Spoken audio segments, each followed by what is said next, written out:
Good evening, everyone. Thank you for joining in on our makeup class. It just wasn't going to work out yesterday, but we are glad you were able to make it this evening. Let's jump into Lesko Help 2.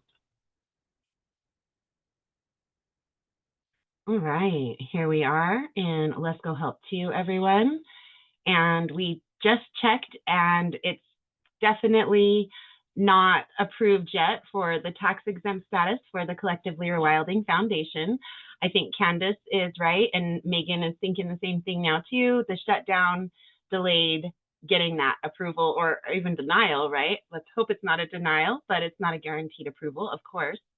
So we're waiting for Megan to join in on her computer, and she's having some issues with it today. She's going to try. She's here on her phone, and she can kind of guarantee that, but there's a lot of rain going on where she's at, and it's been messing with her internet, she said, all day. So she's trying to join with her computer.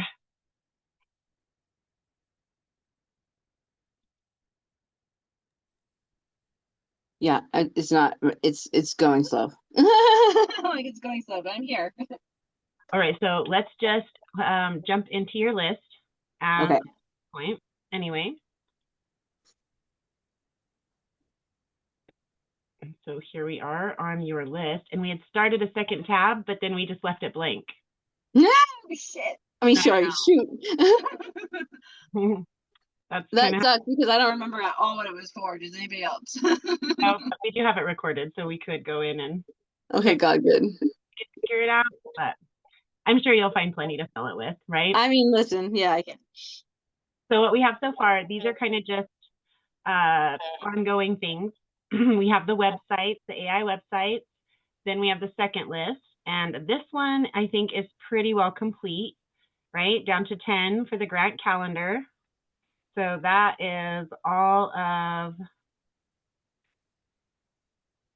10, or all of second list, right? And then we started in on the third list, and that's partnerships, stakeholder list, which is clients, peers, businesses that are funding, serve, connect, / network, and that you're wanting to put your circle chart here. Circle chart. Oh yeah. Okay. Have GuideStar, Candid Listing, Charity Navigator, Policy Commons, all the apps that you use. So that would be something that we could do while your computer is struggling. I'm sure you could do them, right? Okay. Yep. I'm ready. Okay, I'm going now.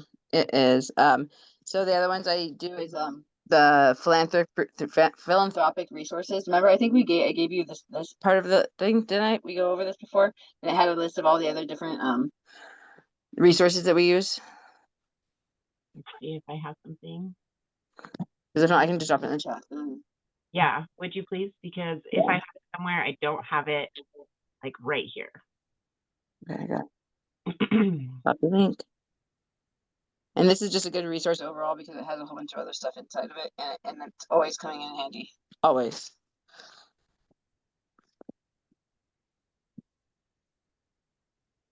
This is the apps, or this is an app?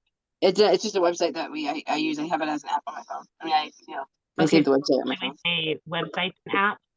Yeah, or just put resources like online resources.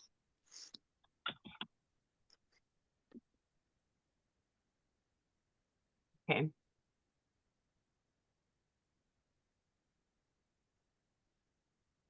then inside of that is all the things. All the online resources that you want to put here? Yeah, there's a lot of them. So we don't have to put all those, is what I'm saying. We have it in this one. Okay. Did you open it? I can't see your screen. Oh, open it.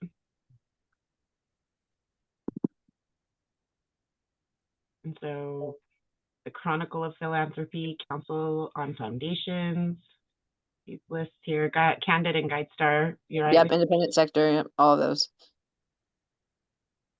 Network for Good. I use all of those pretty much. And then you'll have the determinants of health. So you want to have like readily available at all times. Say that last part again. Want to have available? The determinant of health, determinants of health is something you want to have available at all times. And is this another thing on the list then? Yeah. Okay, determinant. How do you spell that? Determine. Well, I don't know. I can barely spell my name. It's social determinants of health. Let me find the website for you. Social determinant. Okay. This is why I talk to my phone. I almost had it, but it spelled it. Social determinants. Okay. There we go. And that's an online resource? Yeah, and so there's state, and then there's also federal. So you have to know what your state social determinants of health are, and then that's the federal one. But the federal one is more important if you're going after like major grants.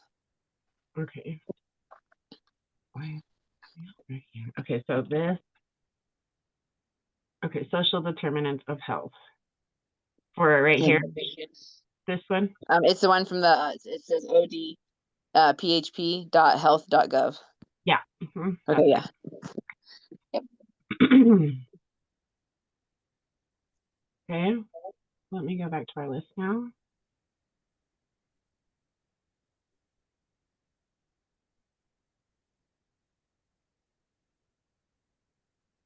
Okay. And then that's for the federal one, right? And you said you. Yep.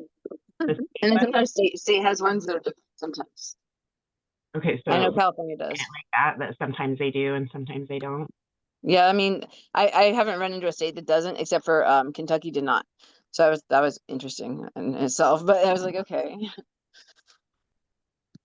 But like California does, and they're similar.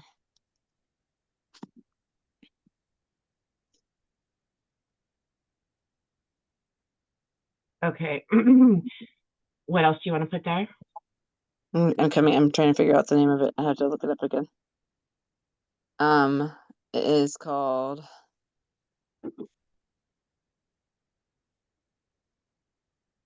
Oh my gosh. It's like oh, my brain's not working. I can't think of the name of it, but it's like whatever it is. It's the 20 humanitarian issues across the world, and those also play a part in grant making. Oy, there's a name for it though.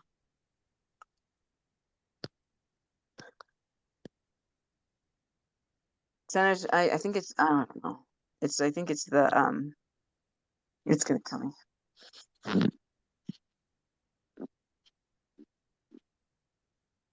Yeah, I don't know.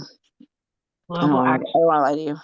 Action Health, Health Research and Humanitarian Crisis by National Institutes of Health, Social Determinants of Health in Countries in Conflict by who? I'm not finding what you're wanting, I don't think. No, it has like global hunger, poverty, climate change, lack of access to education. And it's called something. It's killing me. What is it?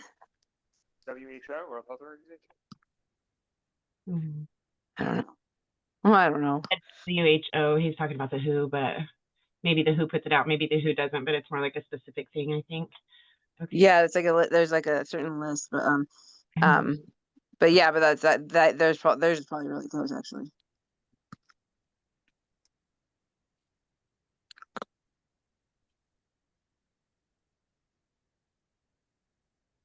Oh my gosh, it's in one of my videos. I also try to put in the Gini index in these kinds of things because I think that's very helpful to provide that statistic, the Gini index. See if they can break it down by state. We can't really hear you, David. I'm sorry. I said the Gini index is a good statistic to put in. The Gini index? Yeah. For socioeconomic determinants of like measuring that. The World Health Organization has a social determinants of health. The UN Office for the Coordination of Humanitarian Affairs, Global Humanitarian Overview, International Rescue Committee. No, that sounds familiar.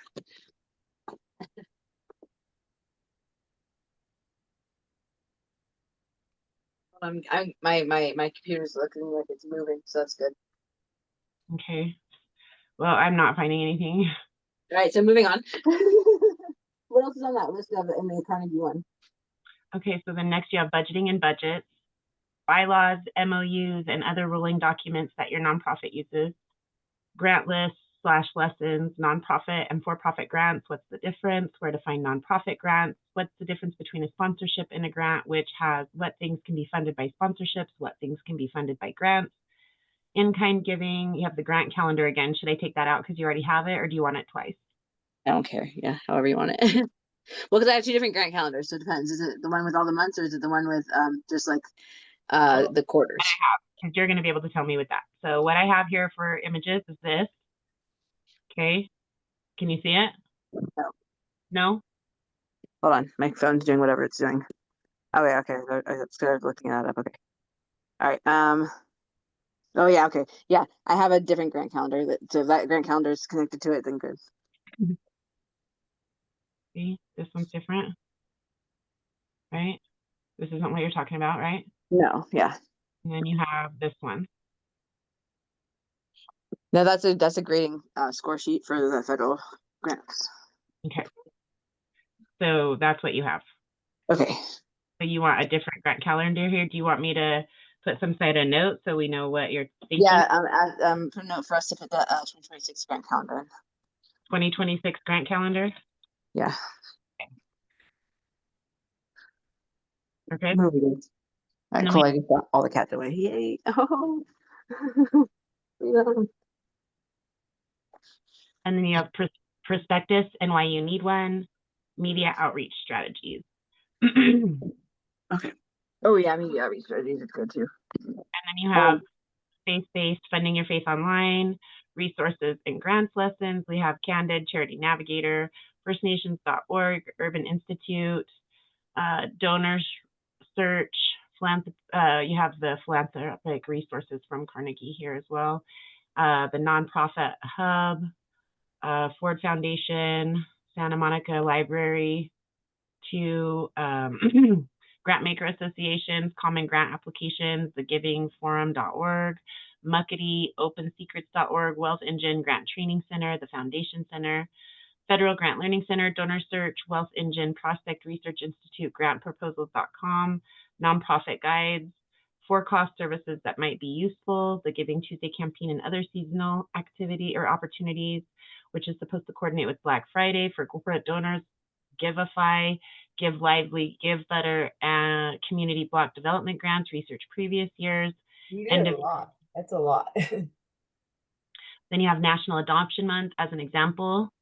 PR, stay relevant for social media and websites, for A, press release, B, blogs, white papers, quarterly, C, testimonials, pictures of faces only when it is not necessities, D, local papers, E, local college papers, F, high school papers, G, junior newspapers, H, guest stars on podcasts. Then you have stakeholder map with a stakeholder training system doc, corporate sponsors, join review boards for exposure and understanding, and then you have this Gamma apps doc, building impactful nonprofit partnerships, a step-by-step guide. And that's where we stopped. And yes, David, you have a question? Yes, can you hear me? Barely. Let me turn my volume up. Go ahead. So mainly the whole reason to get organized, file accordingly with the IRS and so forth is to be able to, I think the most important part, the banking. In other words, there has to be like a compliant account, right? Banking account where beneficiaries or grantees are going to be able to, I guess, wire contributions. Like I know the Gates Foundation and Kenzie Bezos, Jeff Bezos' wife, has a prerequisite to having a client banking account so that they can see that information that they're donating to a legal and justifiable cause. I think you're asking if you have to have a letter so that people know that you're actually tax exempt as a 501c3. Or you just exempt as a filer yourself, which means that your personal bank account should be enough. But I mean, if your nonprofit is a nonprofit, it would technically have a linked nonprofit banking account. That would be. Well, yes, every entity needs to have a bank account. Yeah. All the banks that I've had for my businesses, the fees are just way too expensive, and I always find Chase closing them, and I've paid probably like hundreds of dollars in fees, but I just happen to be able to keep my business accounts open. They've been closed twice. And then I had one from Bankers Have Trust. you ever tried a credit union? Because I've had business accounts open that I don't use that haven't cost me anything for years. Bankers Trust cost me like over $1,000 during the pandemic. Yeah, but you're focusing on the problem while I'm focusing on the solution, right? You get these really existential questions and then I try to have an answer and then you focus on something else, right? No, I mean, I had to go through the federal government and file a complaint where they had to furnish their fees to the regulatory body. But I'm just saying, I've gone and I haven't been able to find those accounts. So You haven't been able to find accounts, the federal credit union? those liberal bank accounts that don't charge exorbitant fees. Well, I said a credit union, right? It's specifically at a credit union that I've been able to hold. You have to be invited and approved, right? Being in a credit union? Say it again? You have to be invited and approved by the credit union, right? No, not if it's, they have different types of credit unions, but there are a lot of public credit unions. There are definitely those that go on for like specific entities or whatever. I understand what you're talking about, but there are just open credit unions as well. Or those kind of credit unions, but I think you work for it. So let's go ahead and go down your sidetrack path here for a moment.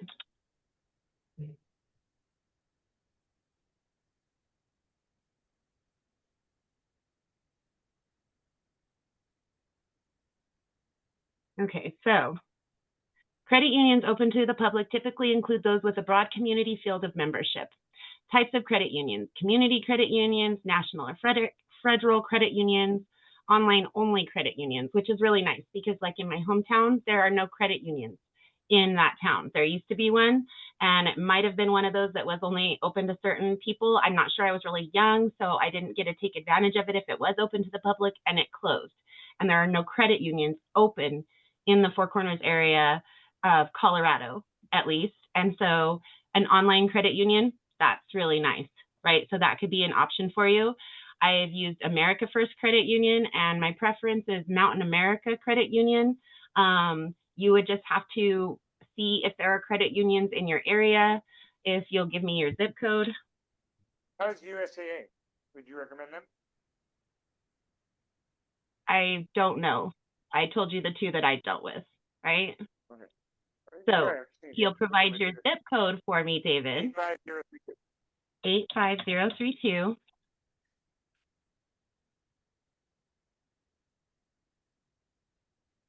It could be a national union. It doesn't have to be my zip code. Okay, so yeah, okay, let's see. Arizona Financial Credit Union would be one that you could check out.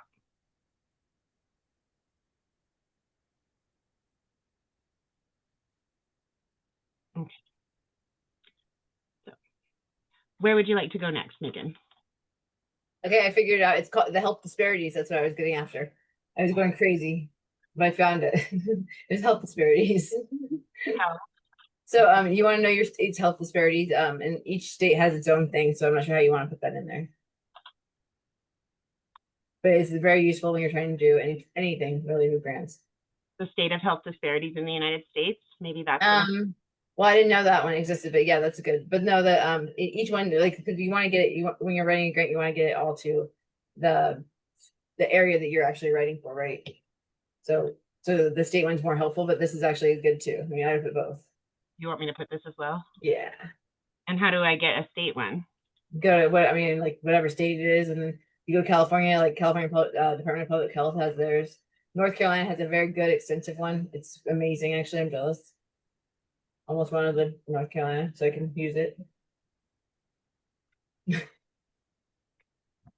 So we're on state determinants of health, right? Yep. Okay, No, we're on state health disparities. See, it's hard. so this is a national one. Whatever that is.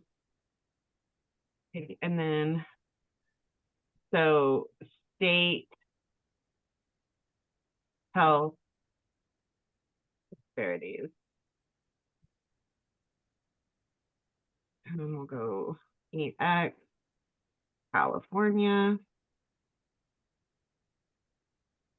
Okay.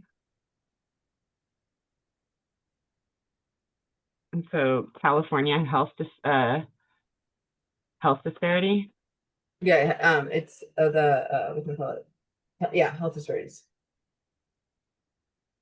Health disparities by race and ethnicity in California 2024 through California healthcare. No, just disparities. Yeah.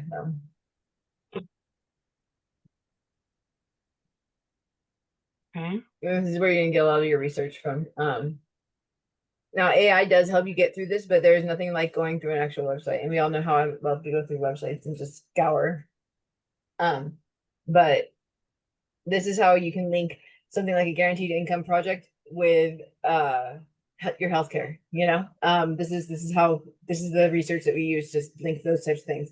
How it affects how going hungry daily as a kid affects what you do as an adult, and affects having only one parent in the home, how it affects your health, like that's how you link all these social things. So this is what they are looking for when they're asking for that kind of information on your grant applications. This is where you find it.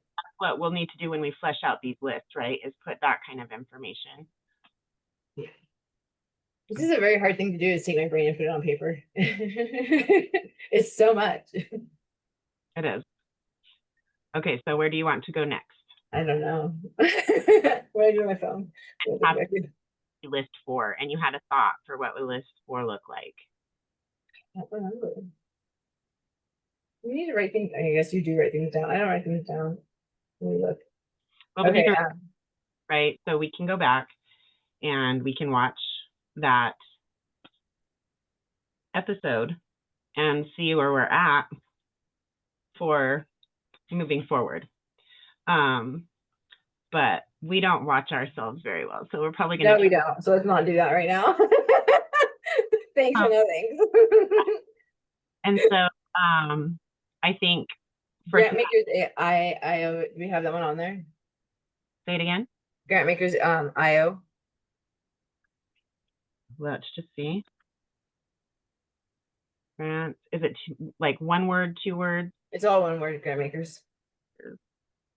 You have grant making, grant maker associations, no grant makers. Okay, Grant Makers IO is a good one too. Is that a website? Yes. Okay. Grantmakers.io. Yep. Okay. The site can't be reached.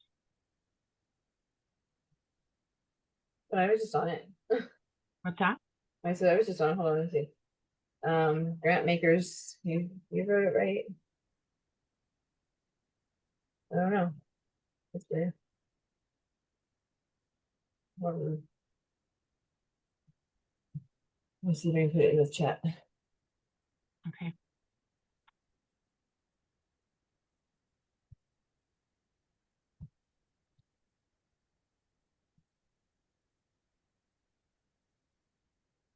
My phone is not able to be turned off. Sorry, guys. We're gonna have to let that ring.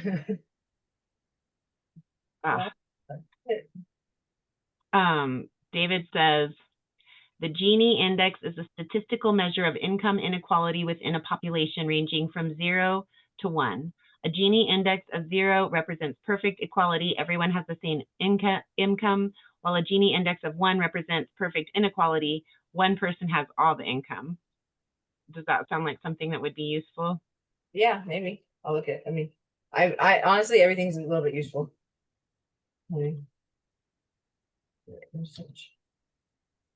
Yeah, that's funny. It'll come up on my phone, but not on my computer either. The World Bank Open Data Gini Index. Is that what you're talking about, David? Yes. Okay.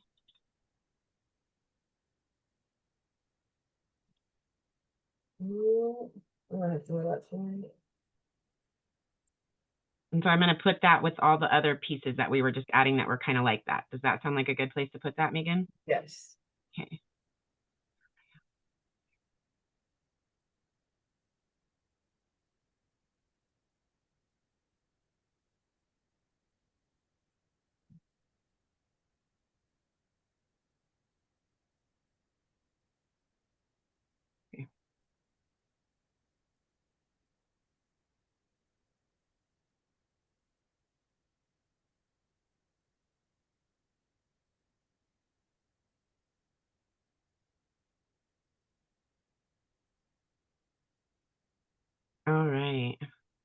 Well, Miss Megan,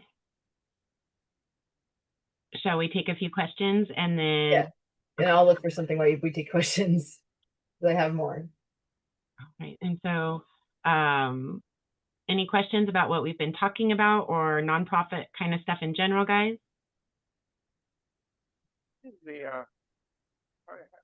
Somebody wanted to seek funding for a political action committee, like a PAC. Does it follow the same kind of process, or is it a little different? Be quite different. And a lot of it is set up offshore. Is that true? I couldn't hear the last. Cayman Islands or something? I can't hear you, David. Like a lot of them are formed in the Cayman Islands. Is where they domicile. The PACs. That's why I think that they're quite different, right? How do super PACs differ from nonprofits? Super PACs differ from nonprofits primarily in their function and transparency. Super PACs are political committees focused solely on independent expenditures to advocate for or against candidates, and they must disclose their donors. In contrast, many nonprofits can also engage in political activity, but this cannot be their primary purpose, and they are often not required to disclose their donors, which can lead to dark money. Here's an article that you might find interesting that goes along with that. David, I'm putting it in the chat. Okay. But again, those are kind of those existential questions, not that they're not interesting, not that they don't have relevance at some point for someone somewhere, but for our purposes here in these classes, they don't have a lot of value, and they take us down these winding paths that really don't get us to any kind of fruition. And that's what our main goal here is in Lesko Help Too, is getting someone to the fruition of a grant or grant-like opportunity over and over and over again, right? Okay, any questions, guys?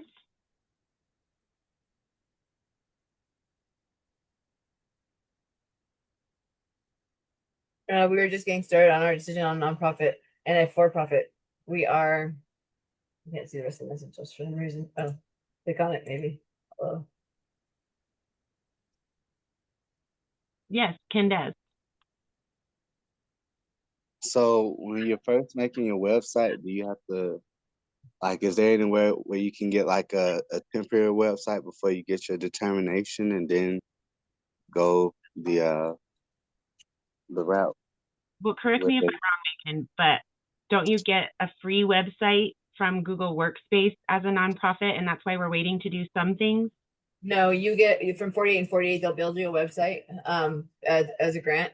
But all those like the AI generated websites are the ones I was using in between time, like as a placeholder and something, so that I had something. While you waited for the determination where you could get that free website from 48 and 48. Yep. Okay. Does that help answer your question, Ken does? Well, I mean, like most websites, like you could get the domain name and the hosting, they're usually separate. But like, is there a way you can get like the hosting for more temporary than a year? Because most of them, they sell them for a year. Why would you want to get it for temporary? Well, I mean, most of them come because like the domain name is its own thing. Like you can have a domain name and no hosting. You can have hosting and no domain. You're gonna need hosting regardless because 48 and 48 is I mean, okay. You could use 48 and 48, theirs is expensive, and that's how they make their money and allows them to do what they do. But and it's like I think it's like $99 a month or something like that. It's ridiculously high. So once you get it from them, once you build out their website, they have a plan that you just choose, and then they give it to you free, I think 90 days, and then that gives you 90 days to transfer your stuff to somewhere else. So having a having some place that hosts your website is going to be necessary anyway. So I would just do that as soon as you want to, you know. Okay. Cool. Speaking of which, if we need to keep having placeholder meetings, at some point I am going to have to create a website for two things, both for the foundation, Collectively Rewilding Foundation, and then as a garden consultant, I need a separate website, not Collectively Rewilding itself. And then that website, they can hear about Collectively Rewilding if they have interest going over there, but it would be about the garden consulting. So we can always do something with that as a placeholder class as well. Okay. Well, guys, it doesn't sound like Megan is coming up with what she's I wanting. don't. No, I don't have anything. I have tons of stuff, but it's all stuff that you take like a whole class to get into, like creating logic models and what's the difference, you know? That on our list, though. Okay.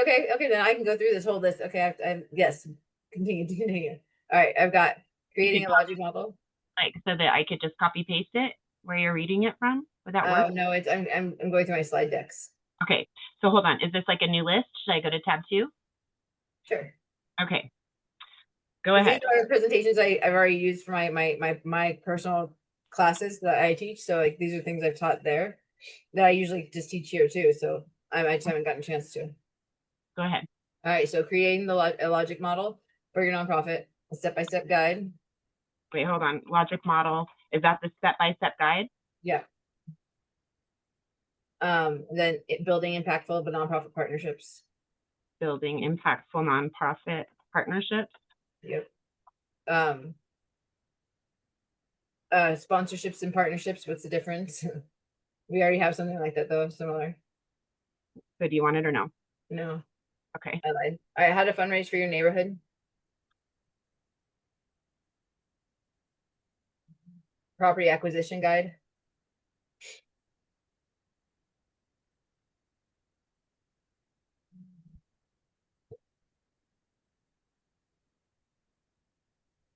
Okay. I have my social enterprise models. Okay. Debt-free event funding strategies.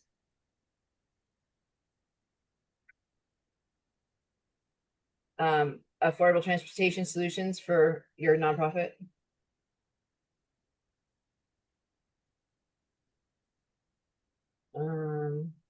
Ready, set, fund. Mastering the grant game. I have a lot of presentations. Oh, the complete guide to structuring a community or securing a community project for like a larger community project. That Okay, one's good. Guide to Securing community funding for community projects. It's a bad title. securing community funding for Grant. It's just put a complete guide to community grant funding. the guide to community grant funding to securing community grant funding. Yeah. Okay. Go ahead. Okay. And then structuring and registering your nonprofit essential guide. We've gone through all that though. And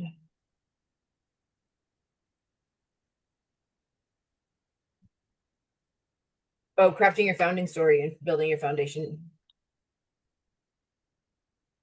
And then I also have a storytelling one, but I don't have a name for it yet. Say that last again. I have a storytelling, like how to storytell, the importance of storytelling in your communications as a nonprofit.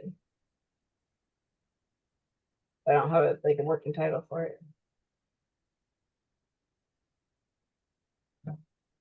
Okay. I believe that's it. All righty. So there's your slides. And so for each one of these, we need to kind of like break those down, right? Or no? Yeah. And I can give you guys the slide decks when I can download them correctly. Okay. Yeah, that's always where we have a problem, right? That's this area. Maybe we can meet up with Julia May again. Okay, yeah. Let's do that. Next Friday or whatever. Okay. That'd be great. Because yeah, she can tell me a streamlined way to get that done, that'd be awesome. Yeah.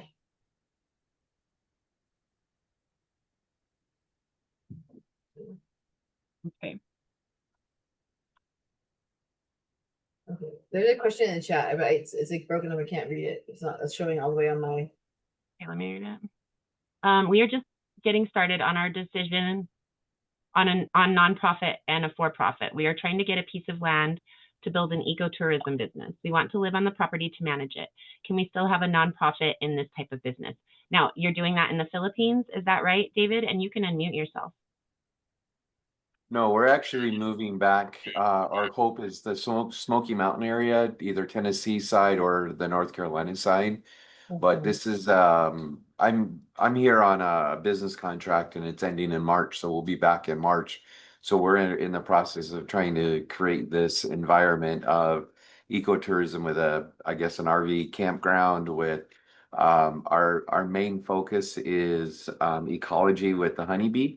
So it's basically honeybee haven. Talking about ecology, but also we want to build in the spiritual connection of people to the land, whatever your religion is. We're not really religious people per se, but really getting that human interaction and connection. So it's not really our vision is not I hate to say it this way, family friendly. It's not like some place for kids to go and jump around and go swimming and all that stuff. This is more of a focused effort to actually enjoy the environment, learn a little bit. I have a spiritual trail walk. Obviously, we're using the honeybee because it would be the beehives would be the campground area, but we'd also have beehives. We also hopefully to help fund the campground is having materials that we create, honey soap, honey sickles, those kind of things, tying it back to that. But also we would like to live on the land so we can manage it, have a small farm like petting farm and those kind of things. So really that environmental friendly type of business. Right? All right. So you just go ahead, sorry. You're fine, Megan. Okay. So you've already pretty much just said you just gave us the answer to your question, which is you need both. You can have the purchase of the property, and have the business of ecotourism as a nonprofit, or have the honeybee thing as a nonprofit, if you're teaching, especially if you're teaching people how to do that stuff on their own. And then also have you could have all of that as a nonprofit, and then just have your property management company that manages the land as your for-profit business that makes the money. Okay, I'm not looking to have a property management company. I'm just saying that That's if how- we have a home on the property, we can manage the property ourselves. Right, but that's how you would be able to have both. That's how you would be able to incorporate having a for-profit and a nonprofit. You'd be able to structure both. It'd allow you to receive funds for certain, you'd be able to have more than a social enterprise, more than just selling. You know what I'm saying? Like you could do especially if you're doing something with tourism offices of whatever state you end up going with. I suggest North Carolina, but that's just because they have good. Okay, so let me be more specific with my question, because I don't think it's being answered. Is if we bought this piece of land and we built this property and we had a caretaker house on it, is that considered, can we live in that, even though we're the founders of the nonprofit? Can we live there to manage as we are the management of the property as part of the nonprofit? Yeah. I'm not looking to have multiple nonprofits. No, that would allow you to, yes, you'd have an MOU, you'd be your own employee. So your nonprofit would hire you to manage the property. Okay. And then the caretaker home. So yeah. So it all fits together. Is that what I'm hearing? It does. It all fits together very well, actually.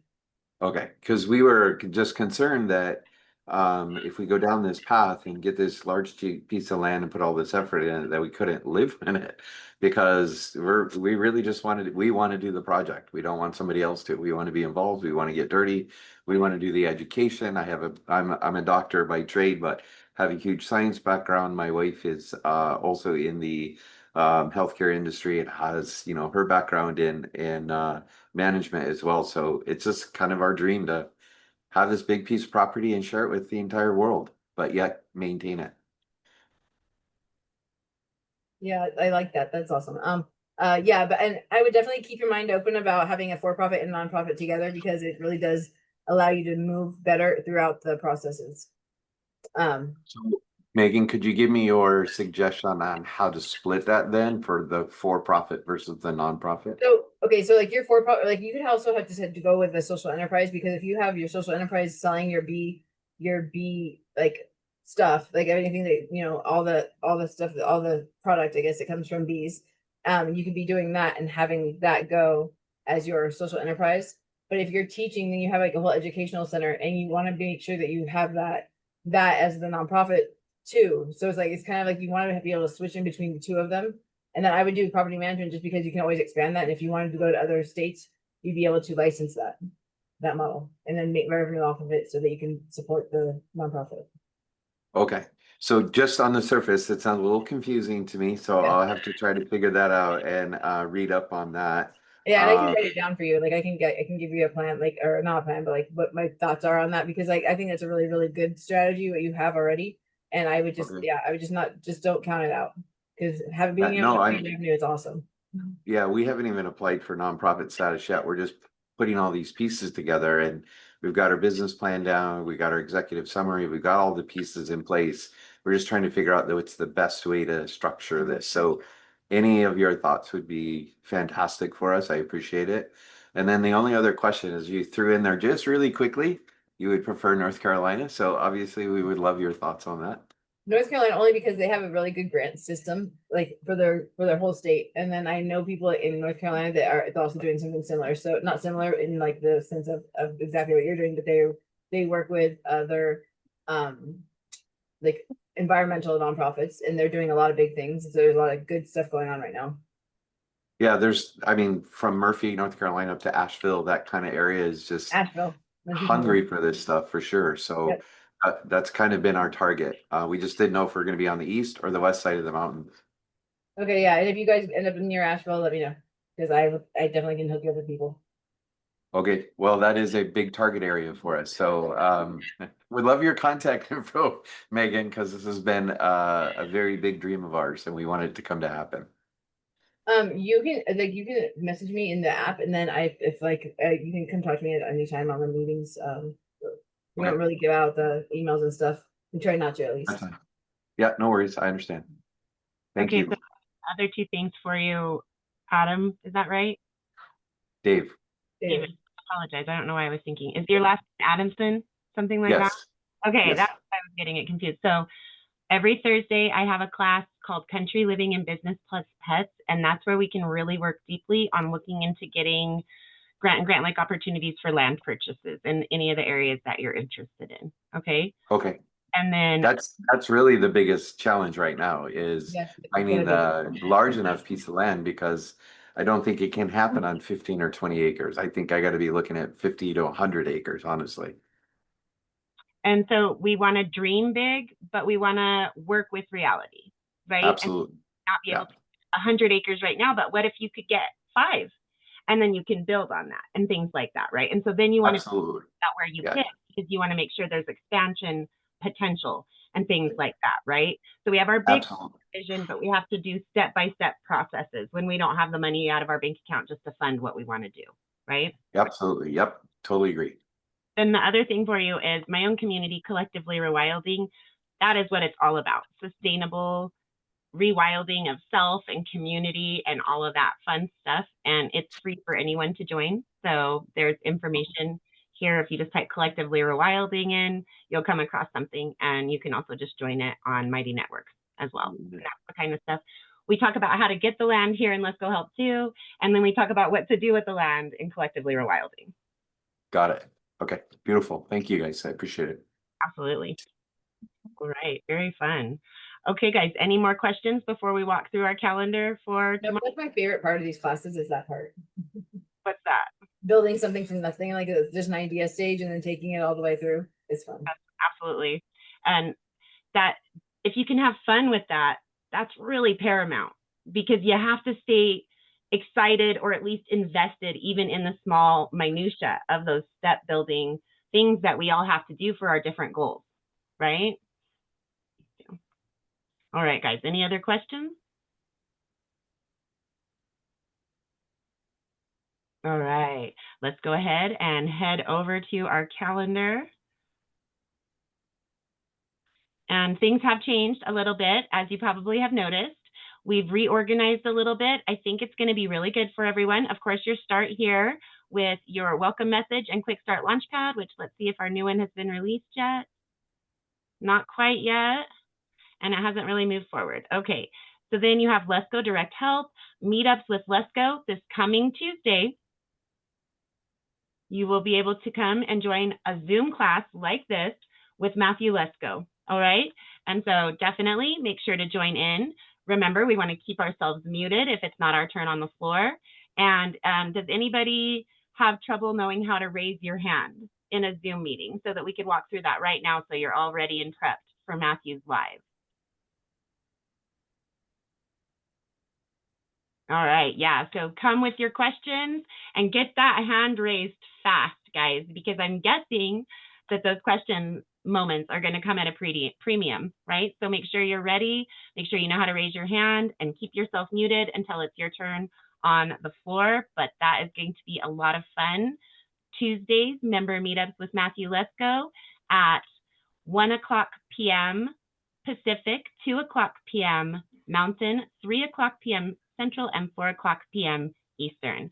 So that's a really fun thing to be looking forward to. And then you have your grant application and winners and the Lesko grant report. Now your third option is the questions channel. So it's hard to miss. If you have a question, jump right on into that questions channel, grab that post text field and just type up that question and post it, okay? And then we will get to that question. Whoa, and it jumped around on me really weird there, didn't it? We'll get to that question as quickly as possible because that is something that we can search out and find those posts. When you start leaving comments and things on a post, we have to search those out, post by post by post. So that's how your questions can get missed. So if it's a question you have, join into that questions channel and create that post, okay? Next, you have the Lesko meetup. This is the office hours calls as well as the webinars and Q&A sessions. Teaching and accountability kind of got smooshed into one space there. And you have your action workspaces, which is what was the Help Now corner, right? We're trying to find that perfect word. I hope you guys think so. This, I think, is a really good one. Action workspaces. Then you still have your stay tuned and your We Care and safety down there at the bottom, but it's gotten a lot of minimization, a lot more user friendly. All right, now jumping into our calendar, we know when Matthew's going to be live. Miss Megan will be back with you all tomorrow, and that is first for the nonprofit call, and that is tomorrow, Sunday the 16th at 5:15 p.m. Pacific, 6:15 p.m. Mountain, 7:15 p.m. Central, and 8:15 p.m. Eastern. She'll immediately follow that with her Sunday's Lesko Help Presents Navigating the Nation's Funding. I will be back with you all on Tuesday after Matthew. That will be Tuesday Q&A with Sabrina, Tuesday, November 18th, 4:30 p.m. Pacific, 5:30 Mountain, 6:30 Central, and 7:30 Eastern. Hope to see you guys there and at all the wonderful classes in between. Please feel free to unmute and say goodnight, everyone. Good night. Thank you for your time. Bye. Good night. Yes. Good morning. Good morning, everybody. Good morning for you. Good morning. Enjoy, Stop. guys. Thank you all and your day. Good Yeah. afternoon. Good night, y'all.